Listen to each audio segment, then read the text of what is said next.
आज हम कुरुक्षेत्र के युद्ध घोष से जुड़े एक श्लोक पर थोड़ी गहराई से बात करेंगे। जी। पांचजन्यम ऋषिकेशो देवदत्तम धनंजय पौंड्रम ददमौ महाशंखम भीमकर्मा वृकोदरा। इसका सीधा सा मतलब तो यही है कि भगवान कृष्ण ने पांचजन्य, अर्जुन ने देवदत्ता और भीम ने पौंड्र शंख बजाया। हाँ, तो चलिए इस मनोवैज्ञानिक मंच को समझते हैं।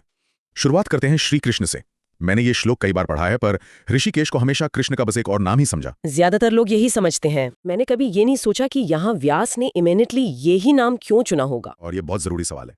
देखिए, ऋषिकेश का अर्थ है ऋषिक यानी इंद्रियां और ईश यानी स्वामी, इंद्रियों के स्वामी। जी। पर यहाँ बात सिर्फ उनके अपने आत्मसंयम की नहीं है। ये समझना जरूरी है कि इंद्रियों का स्वामी होने का मतलब ये भी है कि वो एक तरह से अर्जुन की इंद्रियों को भी दिशा दे रहे हैं। अच्छा। जो उस समय मोह और भ्रम में है। कृष्ण का ये नाम ही आप कह सकती हैं पूरी गीता के उपदेश का सार है। अपनी इंद्रियों को वश में करके धर्म के मार्ग पर चलना। ये तो कमाल की बात है। मतलब कवि सिर्फ नाम नहीं बता रहे, वो हर किरदार के उस पहलू को चुन रहे हैं जो उस पल में सबसे ज्यादा प्रासंगिक है। बिल्कुल।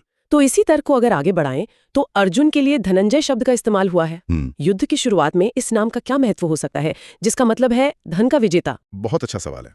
देखिए, धनंजय नाम अर्जुन को उनके क्षत्रिय धर्म की याद दिलाता है, उनके कर्तव्य के। हाँ, ये उन्हें याद दिलाता है कि उन्होंने कितने युद्धों में राष्ट्र के लिए धन और समृद्धि जीती है।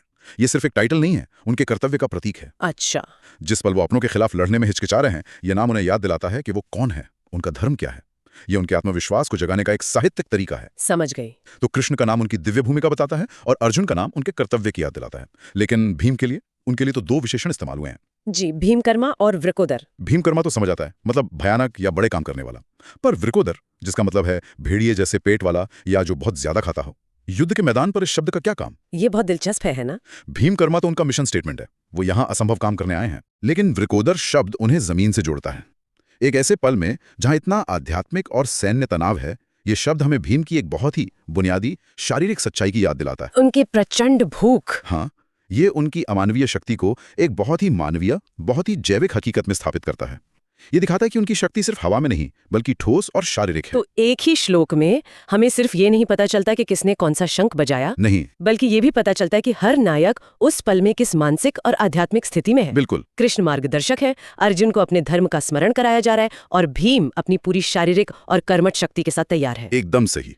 और यहीं से एक बहुत ही दिलचस्प सवाल उठता है। अगर सिर्फ एक श्लोक के कुछ शब्दों में इतनी गहराई है, तो पूरी महाभारत में दूसरे पात्रों के लिए, चाहे वे कर्ण हो, दुर्योधन हो या युधिष्ठिर, उनके लिए इस्तेमाल किए गए नामों और विशेषणों में कितने और अर्थ छिपे होंगे? उनके नाम खुद क्या कहानियां सुनाते होंगे? जी, ये सोचने वाली बात।